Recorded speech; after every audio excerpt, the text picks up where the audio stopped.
Hello everyone, welcome to my channel से अभी with Ashok. Friends, आज हम ईवीएम के मॉड्यूल बी में चैप्टर नंबर 15 जो कि टाइम सीरीज से रिलेटेड है फ्रेंड्स, उसमें पार्ट 3 अटेम्प्ट करेंगे।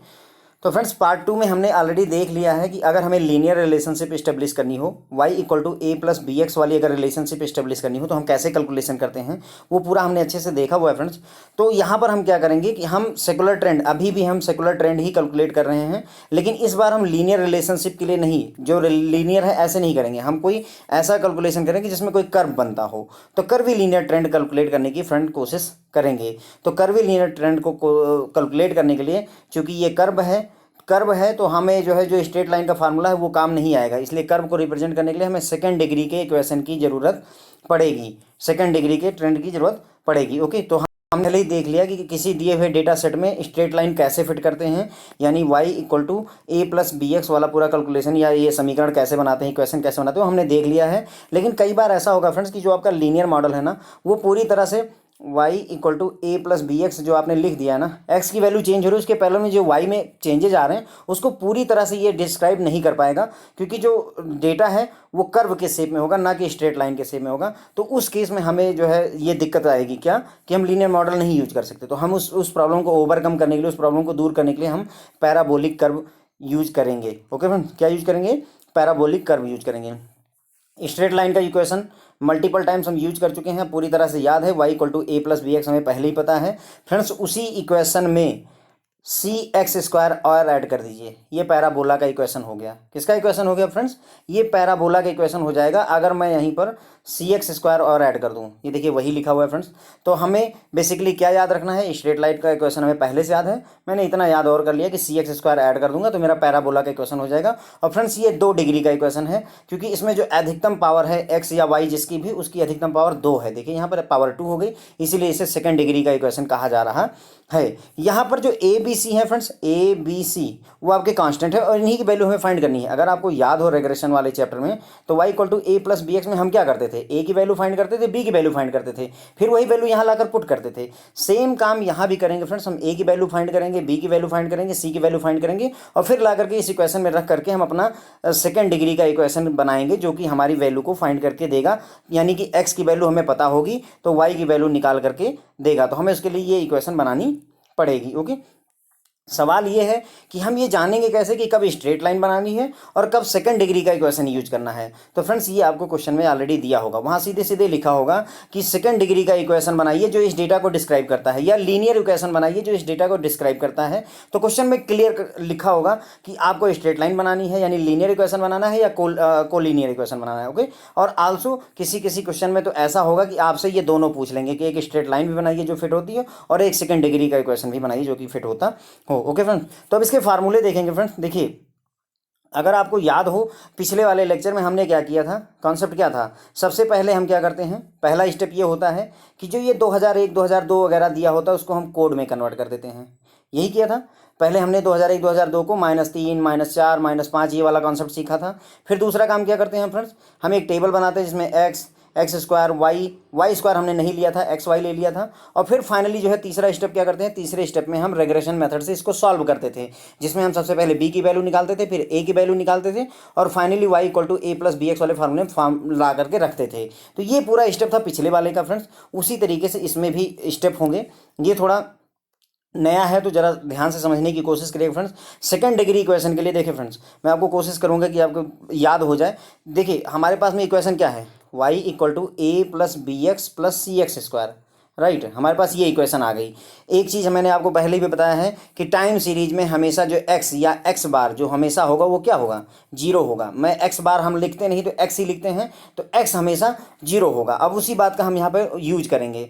हमारी जो इक्वेशन है स्ट्रेट लाइन वाली, मैंने इक्वेशन लिखी y बराबर ए प्लस बी एक्स, और उसी में बस सी एक्स स्क्वायर और ऐड कर दिया बस, तो हमारी पैराबोला की इक्वेशन हो गई फ्रेंड। देखिए ये लिखा हुआ है y equal to A plus B x, मुझे पहले से याद है, सी एक्स स्क्वायर मैंने और ऐड कर दिया, मेरा पैराबोला का इक्वेशन रेडी हो गया। अब मुझे पता है कि जो ये आपकी टाइम सीरीज होती है उसमें x की वैल्यू होती है 0। तो अगर मैं यहाँ 0 रख दूँ तो ये बात खत्म हो गई कि नहीं खत्म हो गई, बचा क्या, y equal to A plus C x square. तो देखिए वही हुआ, x की वैल्यू हमने 0 पुट कर दी, इक्वेशन सॉल्व हुआ, ये बी एक्स वाली पूरी वैल्यू हट गई, y बराबर ए प्लस सी एक्स स्क्वायर आ गया फ्रेंड। आपको याद रखने की जरूरत नहीं है, केवल ये बात ध्यान रखिएगा कि y बराबर ए प्लस बी एक्स प्लस सी एक्स स्क्वायर होता है पैरा। सेकंड डिग्री के लिए मैं सी एक्स स्क्वायर अपनी सरल रेखा की इक्वेशन में और जोड़ दूंगा, और प्लस मुझे पता है एक्स इक्वल टू होता है 0, तो मैं यहाँ उठा करके 0 पुट कर दूंगा जब एक्स की जगह पे। यहाँ पे देखिए एक्स स्क्वायर नहीं 0 होगा, ध्यान दीजिएगा, केवल एक्स जहाँ अकेला मिलेगा वही 0 होगा, तो ये 0 हो गया, तो आपको इक्वेशन मिल गई, बी एक्स हट गया तो Y equal to A plus C x square equation मिल गई। ये पहली इक्वेशन हो जाएगी फ्रेंड्स। ओके, उसके बाद में दूसरा स्टेप क्या होगा, जो आपकी पहली इक्वेशन आई है फ्रेंड्स ये वाली, इसी को क्या करिए, पूरे को एक्स स्क्वायर से मल्टीप्लाई कर दीजिए। पूरे को एक्स स्क्वायर से मल्टीप्लाई करेंगे, क्यों कर रहे हैं, क्योंकि हमें दूसरा वाला इक्वेशन इसी तरीके से याद रखना है। अगर नहीं याद रखना चाहते हैं इस तरीके से तो आप ये रट लीजिए, कोई दिक्कत नहीं है उससे, लेकिन यदि सरल तरीके से समझना चाहते हैं तो एक्स स्क्वायर से मल्टीप्लाई कर दीजिए, जो ये आपका इक्वेशन पहले वाले पार्ट में आया हुआ है। अब अगर मैं इसे एक्स स्क्वायर से मल्टीप्लाई करता हूँ फ्रेंड, दोनों तरफ करूँगा, तो देखिए ये हो जाएगा लेफ्ट साइड में x square y, x square multiplied by y, x square y हो गया, ए और एक्स स्क्वायर का मल्टीप्लाई किया, ए एक्स स्क्वायर हो गया, प्लस का निशान लगाया, और ये C x square into x square, तो सी एक्स की पावर 4 हो गई। वही चीज़ यहाँ पर लिखी हुई फ्रेंड्स, देखिए x square y equal to a x square plus C x की पावर 4 हो गया फ्रेंड्स। ओके, और तीसरा स्टेप, तो पहला और दूसरा स्टेप जो हमने किया फ्रेंड्स, पहला स्टेप जो किया, यहाँ देखिए इक्वेशन जो बनी वो ए और सी के रूप में बनी है, और जो दूसरा स्टेप किया वहाँ पर भी ए और सी के रूप में बनी है। तो हम पहले स्टेप और दूसरे स्टेप में ये जो इक्वेशन 1 नंबर और 2 नंबर बनेंगी, इनको सॉल्व करके हम ए की और सी की वैल्यू फाइंड कर लेंगे। तो वैल्यू किसकी बची, केवल बी की वैल्यू। वी की वैल्यू फ्रेंड्स जैसे पहले पता करते थे उसी मेथड से पता करेंगे। बी का रेग्रेशन में क्या कॉन्सेप्ट था, एक्स वाई लिखेंगे, माइनस एक्स और वाई को गुणा करके लिख देंगे, अपान एक्स स्क्वायर लिखते थे, माइनस एक्स का होल स्क्वायर लिखते थे, राइट। अब एक्स अकेला जहां मिले वहां 0 रख दिया, तो ये 0 रख दिया, ये वाला पार्ट खत्म हो गया, 0 रख दिया, ये वाला पार्ट खत्म हो गया, x square x Y upon X square केवल बचा। तो वी की वैल्यू इसी वाले मेथड से हम निकाल लेंगे, x Y upon X square, x Y upon X square. और ये एक्स वाई और एक्स स्क्वायर ये सारी वैल्यू कहाँ से मिलेंगी फ्रेंड्स, तो ये सारी वैल्यू आपको टेबल बनानी पड़ेगी फ्रेंड्स, कैलकुलेशन करनी पड़ेगी। यहाँ देखिए मैंने ये जो लिखा हुआ है, इसका मतलब ये है कि आपको वैल्यू क्या चाहिए, टेबल से y चाहिए और एक्स स्क्वायर चाहिए। ए और बी हमें पता करना है, तो y चाहिए और एक्स स्क्वायर चाहिए, ठीक है, यही लिखा हुआ है, y और एक्स स्क्वायर हमें चाहिए। उसके बाद में दूसरे टेबल में हम आएंगे, तो यहाँ से हमें एक्स स्क्वायर वाई चाहिए, एक्स स्क्वायर चाहिए, एक्स की पावर 4 चाहिए, यानी टेबल में x square y, x square और एक्स की पावर 4 कैलकुलेट करनी पड़ेगी। मैं कौन सी टेबल की बात कर रहा हूँ, एक्स लिखते थे, एक्स स्क्वायर लिखते थे, वाई लिखते थे, वाई स्क्वायर लिखते थे, लास्ट में एक्स वाई करते थे, इस वाली टेबल की मैं बात कर रहा हूँ फ्रेंड्स यहाँ पे। ओके, सबसे लास्ट स्टेप में हमें एक्स वाई कैलकुलेट करना पड़ेगा और एक्स स्क्वायर कैलकुलेट करना पड़ेगा। तो अगर मैं ये समराइज करना चाहूँ मुझे क्या क्या चाहिए, तो एक्स चाहिए, एक्स स्क्वायर चाहिए, वाई चाहिए, एक्स वाई चाहिए, एक्स स्क्वायर वाई चाहिए, एक्स की पावर 4 चाहिए, ये सारी वैल्यू मुझे टेबल में कैलकुलेट करनी पड़ेंगी। ओके, तो फिर से एक बार अगर हम देखें तो बेसिकली हमने क्या किया, सबसे पहले हम क्या करेंगे, इसको कोड में कन्वर्ट कर देंगे, कोड में कन्वर्ट कर देंगे, मतलब 2001 2002 को हम पहले कोड में कन्वर्ट कर देंगे, -1 -2 ले लेंगे, और जब वो कोड में कन्वर्ट हो जाएगा फिर हम इस मेथड में आएंगे और इसे सॉल्व करेंगे। फ्रेंड देखिए ये इसमें क्या करना है, सबसे पहले पैराबोला का इक्वेशन लिखा हमने, पहले स्ट्रेट लाइन का इक्वेशन लिखा, a प्लस बी एक्स लिखा, और मुझे पता है पैराबोला बनाने के लिए मैं इसमें सी एक्स स्क्वायर और ऐड कर दूंगा, सी एक्स स्क्वायर मैंने ऐड कर दिया। अब पहला इक्वेशन, पहला स्टेप करने के लिए मैं क्या करूंगा, मुझे पता है कि x की वैल्यू टाइम सीरीज में हमेशा 0 होती है, ये 0 मैंने कर दिया फ्रेंड्स, ये 0 मैंने कर दिया, पहला फार्मूला आ गया, y बराबर a plus C x square, ये पहला फार्मूला आपका सामने है, देखिए y equal to a plus C x square. इसी को दोनों तरफ एक्स स्क्वायर से मल्टीप्लाई कर दीजिए, एक्स स्क्वायर से, तो जब मल्टीप्लाई करेंगे तो यहाँ हो जाएगा पहले पार्ट में लेफ्ट साइड में x square y equal to यहाँ हो जाएगा ए एक्स स्क्वायर, और यहाँ पर हो जाएगा प्लस सी एक्स की पावर 4। ये आपका दूसरा इक्वेशन हो गया फ्रेंड, देखिए यानी हमने क्या किया, y equal to A plus B x plus C x square में सबसे पहले यहाँ 0 रख दिया तो पहला पार्ट बन गया, दोनों तरफ एक्स स्क्वायर से मल्टीप्लाई कर दिया तो दूसरा पार्ट बन गया, और जब ये दो पार्ट बन जाएंगे तो इन दोनों इक्वेशन की सहायता से मैं ए और सी कैलकुलेट कर सकता हूं फ्रेंड्स। हमें पहले से ही ये मेथड पता है कि कैसे कैलकुलेट करते हैं। और बी की वैल्यू कैलकुलेट करने के लिए स्टेप 3, बी की वैल्यू कैलकुलेट करने का पुराना ही तरीका है, X Y into X Y minus X into Y upon X square minus X का होल स्क्वायर लिखा, यहाँ 0 रखेंगे, यहाँ 0 रखेंगे, ये पूरी वैल्यू खत्म हो जाएगी, x Y upon X square जो है यहाँ पर आ गया फ्रेंड्स। ओके, तो बी की value x Y upon X square आ गई। अब जब हमें ए मिल गया, बी मिल गया और सी मिल गया, हमें ए और सी मिलेंगे पहले और दूसरे स्टेप से, और सी मिलेगा तीसरे स्टेप से। ओके, जब ये वैल्यू मिल जाएगी उठा करके आप इक्वेशन में रख देंगे, y बराबर ए प्लस बी एक्स प्लस सी एक्स स्क्वायर में, और बस ये जो इक्वेशन बन जाएगी यही आपको फाइंड करना था। ओके फ्रेंड्स, तो आई होप कि मैंने ये फार्मूला आपको क्लियर कर दिया है। याद कैसे रखेंगे, अगर एकदम से ध्यान करके चलें, सबसे पहले y बराबर ए एक्स प्लस बी मैंने सॉरी एक सेकेंड गलत हो गया, y equal to A plus B x मैंने लिख दिया स्ट्रेट लाइन का इक्वेशन, प्लस सी एक्स स्क्वायर मैंने और लगा दिया ताकि मेरे ये 2 डिग्री का इक्वेशन बन जाए या पैराबोला का इक्वेशन बन जाए। अब मैं क्या करूँगा, पहला स्टेप करने के लिए मुझे पता है एक्स की वैल्यू होती है 0, मैंने यहाँ 0 रख दिया। जब 0 रख दिया तो Y equal to A plus C x square, ये मेरा पहला इक्वेशन पहला स्टेप कंप्लीट हो गया आपका। इसी को दोनों तरफ एक्स स्क्वायर से मल्टीप्लाई कर दीजिए, तो एक्स स्क्वायर वाई बराबर इधर एक्स स्क्वायर से मल्टीप्लाई करेंगे तो ए एक्स स्क्वायर, और प्लस ये सी एक्स स्क्वायर में जब करेंगे तो सी एक्स की पावर 4। ये जो बना आपका ये फ्रेंड्स दूसरा स्टेप बन गया। पहला स्टेप यहाँ से निकाल लिया 0 रख करके, दूसरा स्टेप एक्स स्क्वायर मल्टीप्लाई करके रख दिया, और तीसरा स्टेप में हमें बी निकालना होता है। उसका फॉर्मूला अब तक शायद याद भी हो गया कि X square upon X Y upon X square ही होता है, या अगर करना चाहो तो ये इंटू एक्स वाई और माइनस एक्स का होल स्क्वायर लिख लीजिए, फिर इसे 0 कर दीजिए, आपकी मर्जी है। तो ये 3 स्टेप अगर आप कर दोगे तो आपका इक्वेशन सॉल्व हो जाएगा फ्रेंड्स। ओके, तो देखिए अब एक क्वेश्चन इस पर प्रैक्टिकल क्वेश्चन देखते हैं फ्रेंड्स। देखिए फ्रेंड्स लेक्चर लंबा हो जाएगा, इसमें कोई दो राय नहीं है, लेकिन जब आप ये पूरा पढ़ करके जब आप निकलोगे ना तो आपको ये बात होगी कि अगर आप कोई क्वेश्चन उठाओगे ना तो वहाँ डाउट आपको बहुत कम बनेंगे, बहुत कम डाउट बनेंगे, और आप क्वेश्चन मैकमिलन की बुक से किसी एक बुक से उठा लिया आप सॉल्व करवाओगे फ्रेंड्स। ओके, तो पहला क्वेश्चन है, देखिए ईयर दिया हुआ है, कितनी वॉच बिकती हैं। वॉच 2001 में 13 घड़ी बिकी है, 2002 में 24, 2003 में 39, 2004 में 65, 2005 में 106 घड़ियां बिकी हैं किसी कंपनी की। तो क्वेश्चन देखिए सीधे सीधे मैंने आपको बताया था ना कि पूछेगा, आपको बता देगा कि develop a second degree equation. देखिए आपको सीधे सीधे इसने लिख दिया कि आपको सेकंड डिग्री इक्वेशन ही बनानी है, तो ए प्लस बी एक्स और प्लस सी एक्स स्क्वायर वाला यही इक्वेशन यूज करनी है। हमें पता चल गया, हमें ये कन्फ्यूजन नहीं कि स्ट्रेट लाइन बनाऊं या फिर सेकंड डिग्री बनाऊं। सेकंड डिग्री सीधे सीधे लिखी हुई है कि develop a second degree equation that best fit this data, इस डेटा में फिट बैठ जाए ऐसा सेकंड डिग्री का इक्वेशन बनाइए। और प्लस दूसरा क्वेश्चन इसी का दूसरा पार्ट है फ्रेंड्स, पूछ रहा है कि कैलकुलेट करिए कि कितनी घड़ियां बेचेगा अगर यही ट्रेंड चलता रहे तो 2010 में, यानी अगर यहाँ 2010 में लिख दूं तो कितनी घड़ी ये कंपनी बेचेगी अगर यही चलता रहे। ओके फ्रेंड, तो देखिए अब इसमें सोल्यूशन में स्टेप बाय स्टेप चलेंगे। सबसे पहले हम क्या करेंगे, जो ये ईयर दिए हैं इनको कोड में बदलेंगे। सबसे पहली बात, ये मैं 2001, 2002, 2003 लेकर के कैलकुलेशन नहीं करूंगा, मैं -1, -2, -3 ये वाले मेथड में जाऊंगा। कि हमने ऐसा क्यों करते हैं, क्योंकि हमें 2001 गुणे 2001 का स्क्वायर करना और ये सब बहुत ज़्यादा परेशानी वाला काम होता है, इसीलिए हम इसको कोड में कन्वर्ट कर लेते हैं फ्रेंड्स। पार्ट 2 में हमने अच्छे से देखा हुआ है कि कोड में कैसे कन्वर्ट करते हैं। तो पहला स्टेप क्या करेंगे, कोड में कन्वर्ट कर लेंगे। फिर दूसरे स्टेप में हमें क्या क्या वैल्यू चाहिए, हमें चाहिए एक्स स्क्वायर, एक्स की पावर 4, उसके बाद में हमें चाहिए वाई स्क्वायर नहीं चाहिए फ्रेंड्स, एक्स इंटू वाई चाहिए, और एक्स स्क्वायर वाई चाहिए। ये 6 वैल्यू हमें चाहिए होगी अपनी टेबल में, और फाइनली हम फार्मूला यूज करके ए बी सी की वैल्यू को कैलकुलेट करेंगे। ओके, तो ये 3 स्टेप हैं। सबसे पहले जो 2001 2002 लिखा है फ्रेंड्स इसको कोड में कन्वर्ट करिए। उसके बाद में एक टेबल बनाइए। टेबल कौन सी, एक्स होता था एक्स स्क्वायर होता था, फिर वाई होता था वाई स्क्वायर होता था, फिर एक्स वाई होता, तो वो वाली जो कैलकुलेशन करते थे, मीन निकालते थे सारा जोड़ के, वो वाला टेबल बनाइएगा। और लास्ट में जो ये कैलकुलेशन मैंने आपको वो स्टेप सिखाए हैं कि पहला स्टेप क्या होगा, वाई बराबर ए प्लस बी एक्स प्लस सी एक्स स्क्वायर, फिर एक्स की वैल्यू शून्य रख करके वो 3 स्टेप जो थे उससे ए बी सी के हम वैल्यू कैलकुलेट करेंगे। ओके, तो अब शुरुआत करेंगे। सबसे पहले मैं चाहूँगा कि इसको हम कोड में कन्वर्ट कर दें। तो देखो फ्रेंड्स ये चीज़ मैंने कोड में कन्वर्ट की है, मैंने यहाँ पर लिखा है, देखिए 2001 2002 3 4 5 लिखा। उसके बाद में इसको कोड में कन्वर्ट करना है तो मैं क्या करूंगा, मैंने आपको बताया था, एक ऊपर से काटेंगे एक नीचे से काटेंगे, इसको काटेंगे। 2003 जो बाहर निकला यही हमारा मीन हो गया।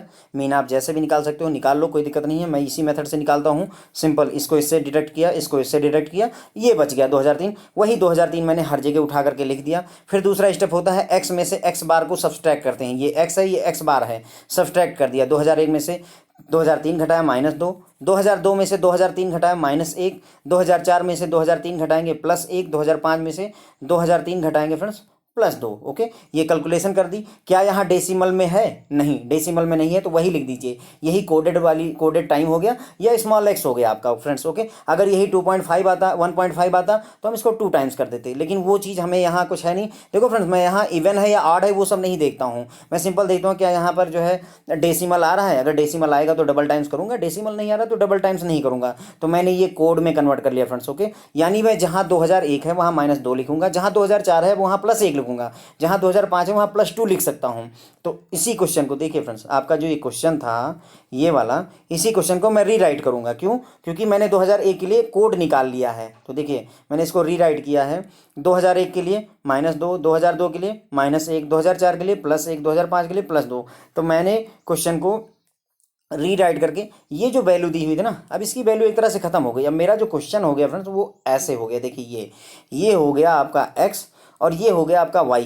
अब ये रेग्रेशन का क्वेश्चन है फ्रेंड्स, आपको याद है रेग्रेशन में यही तो होता था, x दिया होता था, y दिया होता था, हम कैलकुलेट करते थे वैल्यूज। ओके, तो ये रेग्रेशन का सवाल हो गया। तो हमने टाइम लाइन के सवाल को खत्म कर दिया, टाइम सीरीज के सवाल को हटा करके अब मैं इसे रेग्रेशन के क्वेश्चन में x और y में कन्वर्ट कर ले आया।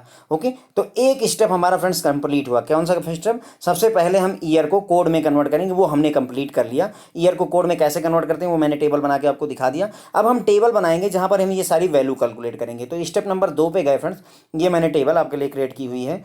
यहाँ पर देखिए x² x⁴। यहाँ देखिए वहाँ पर कैलकुलेशन क्या था, नॉर्मली हम x² y² और xy करते थे फ्रेंड्स। लेकिन अगर सेकंड डिग्री की कैलकुलेशन है तो ये वैल्यू ना लेकर के हमें चाहिए क्या, x चाहिए, x² चाहिए, x⁴ चाहिए, y चाहिए होगा, x और y चाहिए होगा और x² y चाहिए होगा फ्रेंड्स। ओके, ये रिक्वायरमेंट हमारी, ये 6 वैल्यू हैं, x उसका स्क्वायर उसका पावर 4, y अकेला और फिर x और y का मल्टीप्लाई, x² y का मल्टीप्लाई। तो फ्रेंड्स वही चीज़ यहाँ पर देखिए लिखी हुई है, x x² x⁴ y xy और x² y। ओके, x की वैल्यू कोडेड वाली हमने निकाल ली, x² किया, -2 का y² 4, +2 का स्क्वायर भी 4, +1 का स्क्वायर भी 1। ओके, फिर उसके बाद में हमने इसकी पावर 4 करनी है, तो इसी का स्क्वायर कर दीजिए, 4 का स्क्वायर 16, 1 का स्क्वायर 1, 0 वाले का 0 ही रहेगा, 1 का स्क्वायर 1 और 4 का स्क्वायर 16। ओके, x की पावर 4 निकालनी है तो हम x² का होल स्क्वायर करेंगे। ओके, इस वाली वैल्यू से हमने ये वाली वैल्यू ड्राइव की है। ओके, इसकी पावर 4 करने मत बैठिएगा, टाइम वेस्ट होगा आपका।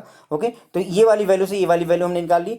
y की वैल्यू ऑलरेडी दिया हुआ है, देखिए 13 घड़ियाँ, 24 घड़ियाँ, 39 घड़ियाँ, 106 घड़ियाँ, ये पहले से बेच रहे हैं, तो y की वैल्यू हमें पहले से दी हुई है। अब हमें x × y चाहिए। x × y के लिए थोड़ा सा ध्यान रखिएगा, x ये है और y ये है फ्रेंड्स। ओके, चिन्ह का विशेष ख्याल रखेंगे, गलत होने के चांसेस सबसे ज़्यादा यहाँ चिन्ह के होंगे। तो माइनस यहाँ लगा दिया, 2 और 13 को मल्टीप्लाई किया, 13 दूना 26 हो गया, माइनस लगा दिया, -1 और 24 को मल्टीप्लाई किया, 24 × 24 -24 हो गया, यहाँ 2 और 106 को मल्टीप्लाई किया, 212 हो गया, प्लस है तो प्लस लगा दिया। ओके, फिर उसके बाद में हमें x² y चाहिए। x² ये है फ्रेंड, देखिए ध्यान दीजिएगा, x² ये है और y ये है, x² आपका ये है और y ये। यहाँ पर कोई निगेटिव नहीं आएगा फ्रेंड, देखिए क्योंकि x² में ऑलरेडी सारे प्लस हो चुके हैं, तो इसीलिए यहाँ पर कहीं निशान नहीं लगा हुआ है, माइनस वगैरह नहीं लगा हुआ है। 4 का मल्टीप्लाई आपने 13 से किया, 13 चौके 52 हो गया, 1 का मल्टीप्लाई आपने 24 से किया, 24 हो गया, 4 का मल्टीप्लाई आपने 106 से किया, 424 हो गया, 1 का मल्टीप्लाई आपने 65 से किया, 65 आ गया। ओके फ्रेंड, तो ये सारी वैल्यू हमने यहाँ पे कैलकुलेट कर ली। ओके, फिर हम क्या करते हैं, सारी वैल्यूओं को हम क्या करते हैं, जोड़ देते हैं। तो फ्रेंड्स ये सारा मैंने ऐड कर दिया है, ये सारा ऊपर से लेकर नीचे तक आप ऐड कर दीजिए, इनको हमने जोड़ दिया।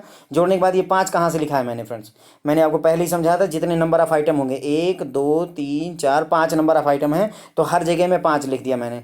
5 क्यों लिखा, ताकि आपको ये पता चल जाए मैं एवरेज निकाल रहा हूँ, मीन निकाल रहा हूँ। मैंने 10 को 5 से डिवाइड कर देना, 2 आ जाएगा, 34 को 5 से डिवाइड किया 6.5 आ जाएगा, 6.8 आ जाएगा, 247 को 5 से डिवाइड किया 49.4 आ गया, 565 को 5 से डिवाइड किया 113 आ गया। मीन मैंने निकाल लिया फ्रेंड, देखिए यहाँ पर मीन निकाल लिया है। और एक और बात, ये x है फ्रेंड्स। ओके, x की वैल्यू कितनी है, 0।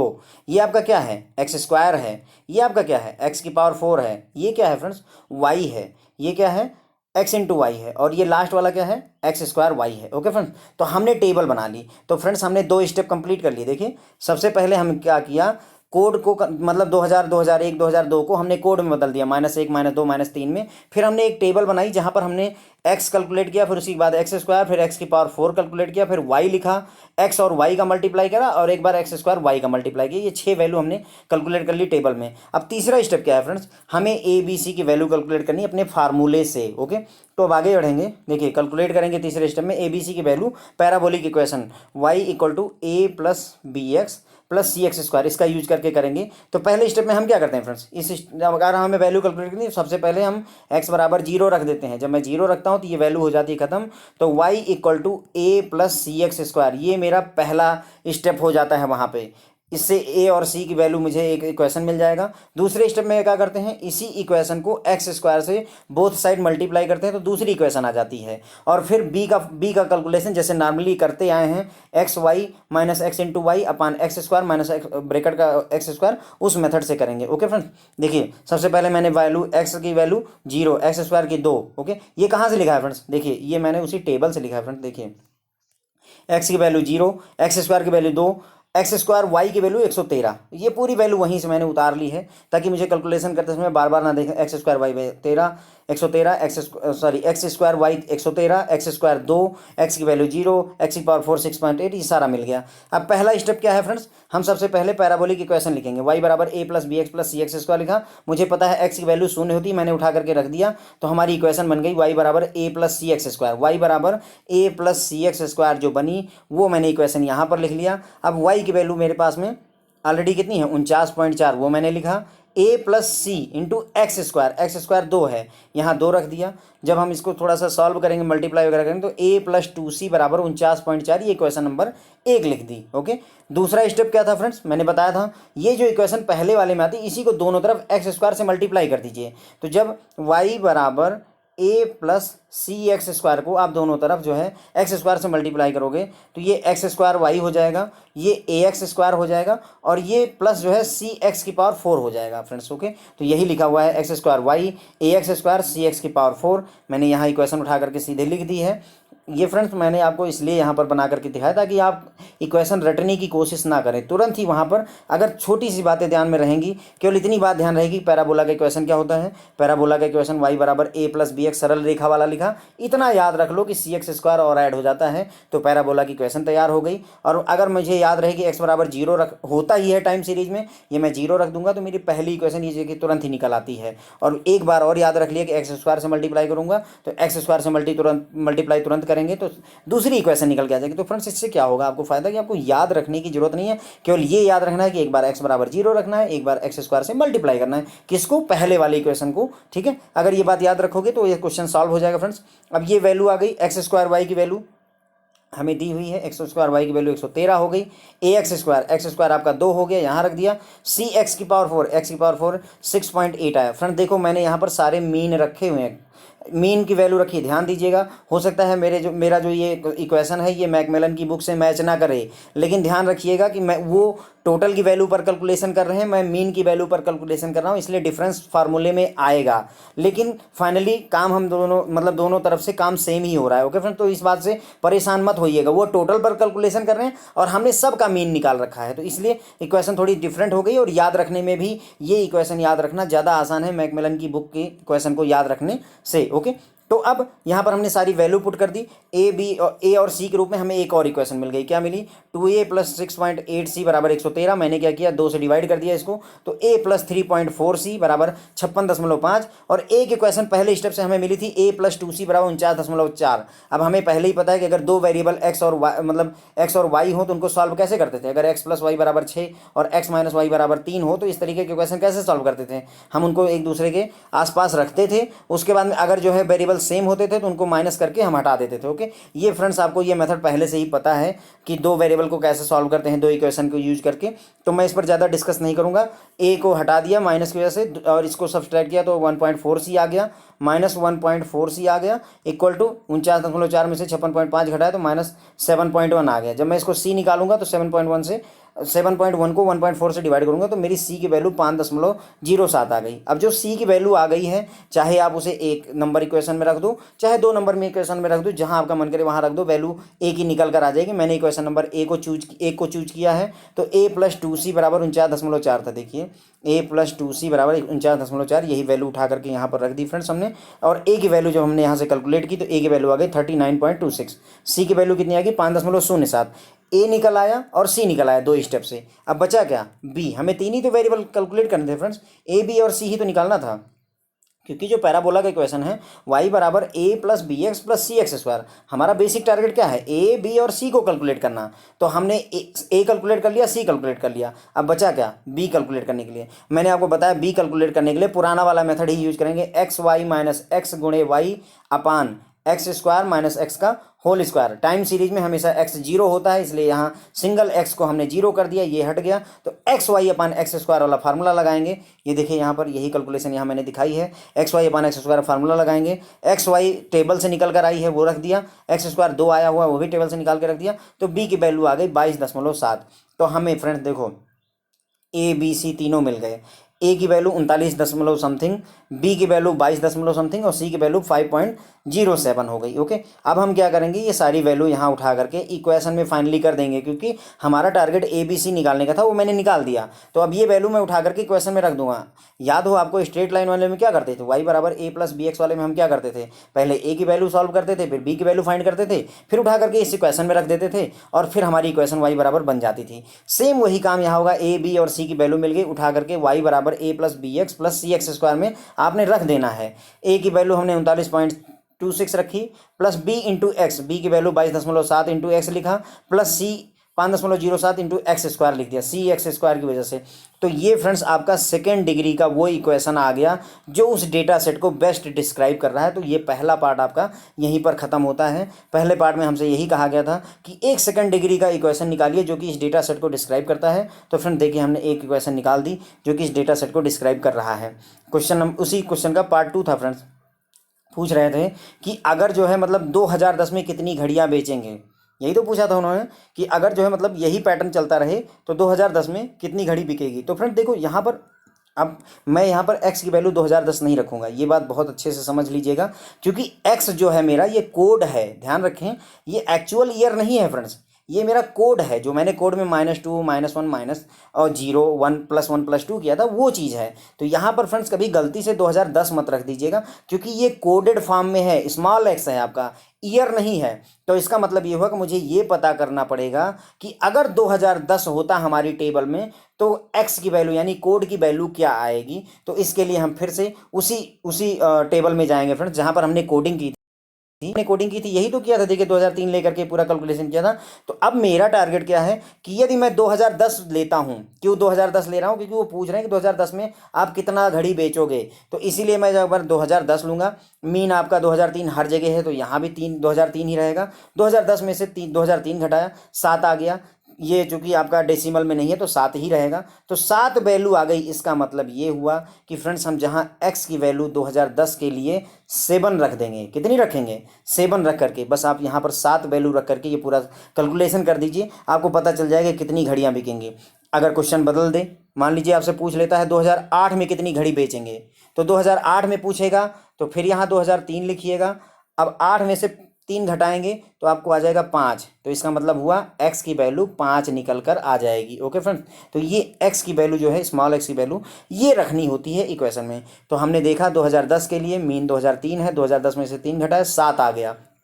जो 7 वैल्यू आई, ये पूरा कैलकुलेशन वही है फ्रेंड्स, हमारी इक्वेशन यही बनी थी। ओके, मैंने उठा करके x के लिए 7 वैल्यू पुट कर दी इस इक्वेशन में। तो 7 वैल्यू पुट करने के लिए यहाँ 7 से मल्टीप्लाई हो जाएगा x के लिए, और यहाँ 7 7 49 से मल्टीप्लाई हो जाएगा इसकी जगह पे। ओके, वही मल्टीप्लिकेशन करके जब आप इसे सॉल्व करेंगे तो y की वैल्यू 446.59 आ जाएगी, जो लगभग जो है 447 के बराबर है। तो अगर जो ट्रेंड चल रहा है उस क्वेश्चन में, इस क्वेश्चन में जो है जो ट्रेंड चल रहा है, अगर उसी हिसाब से चले तो ये जो कंपनी है वो जो 2010 में 447 घड़ियां बेचेगी, 447 है ना, 447 घड़ियां बेचेगी। कौन से क्वेश्चन में, मैं आपको क्वेश्चन फिर से दिखाता हूँ, ये वाले क्वेश्चन में जो ट्रेंड इस कंपनी का चला हुआ है, अगर यही चलता रहे तो ये 447 घड़ियां बेचेगी। कब, 2010 में। अब अगर किसी और ईयर के लिए आपको कहे तो फ्रेंड्स बस कोड में वैल्यू रखनी है, x की वैल्यू कोड के रूप में निकालनी है और आपका काम हो जाएगा। तो फ्रेंड्स आई होप कि मैंने आपको क्लियर कर दिया है। एक बार फिर से अगर देखना चाहें तो देख लीजिए।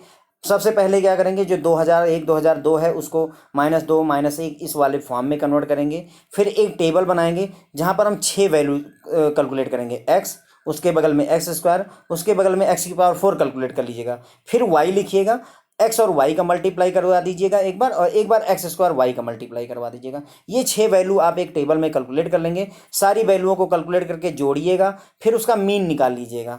जब आपकी मीन निकल आएगा तो ये आपकी सारी 6 वैल्यू निकल आई। उसके बाद में फिर a b c की वैल्यू कैलकुलेट करने के लिए आप फार्मूला यूज करेंगे। कौन सा फार्मूला यूज करेंगे, y = a + bx का, y बराबर a + bx और प्लस सी एक्स स्क्वायर, ये फार्मूला आप यूज करोगे। और यहाँ पर ध्यान रखेंगे, पहला स्टेप के लिए हम क्या करते हैं, एक्स बराबर 0 रखते हैं, जिसकी वजह से ये खत्म हो जाता है। जो ये वाई बराबर ए प्लस सी एक्स स्क्वायर आया, इसको दूसरा स्टेप लेने के लिए हम क्या करेंगे, एक्स स्क्वायर से बोथ साइड में मल्टीप्लाई कर देंगे, इधर भी और इधर भी। तो हमारी अगली इक्वेशन एक्स स्क्वायर से मल्टीप्लाई करने के बाद एक्स स्क्वायर वाई हो जाती है लेफ्ट साइड में, इक्वल टू ए और एक्स स्क्वायर का ए एक्स स्क्वायर हो जाएगा, और एक्स स्क्वायर और एक्स स्क्वायर का सी एक्स स्क्वायर का सी एक्स की पावर 4 हो जाता है। ये दूसरा इक्वेशन बन गया। इन दोनों इक्वेशन की सहायता से हम ए और सी की वैल्यू कैलकुलेट करते हैं फ्रेंड्स, और बी की वैल्यू कैलकुलेट करने के लिए हम पुराना वाला मेथड ही x Y upon X square use कर लेते हैं। ओके, एक बार जब हमें ए बी और सी की वैल्यू मिल गई, हम ये सारी वैल्यू वाई बराबर ए प्लस बी एक्स प्लस सी एक्स स्क्वायर वाले इक्वेशन में उठा करके रख देते हैं। ये आपका सेकंड डिग्री की इक्वेशन आपको फाइंड हो जाती है। और एक बार आपको सेकंड डिग्री की इक्वेशन फाइंड हो गई तो एक्स की जो वैल्यू कोड रूप में है, वो जो कोड रूप वाली वैल्यू यहाँ आप जब आप रख दोगे कोड फॉर्म की वैल्यू, तो आपको ये बता देगा कि 2008 में कितनी बिक्री हो गई या 2050 में कितनी बिक्री होगी। लेकिन ध्यान रखिएगा, यहाँ एक्स की जगह पे 2008 या 2050 नहीं रख सकते, हमें कोड रखना पड़ेगा, और कोड रखने के लिए वो कोडिंग टेबल को दोबारा यूज करना पड़ता है। ओके फ्रेंड, तो आई होप कि आपको ये पसंद आया होगा। Thank you so much friends.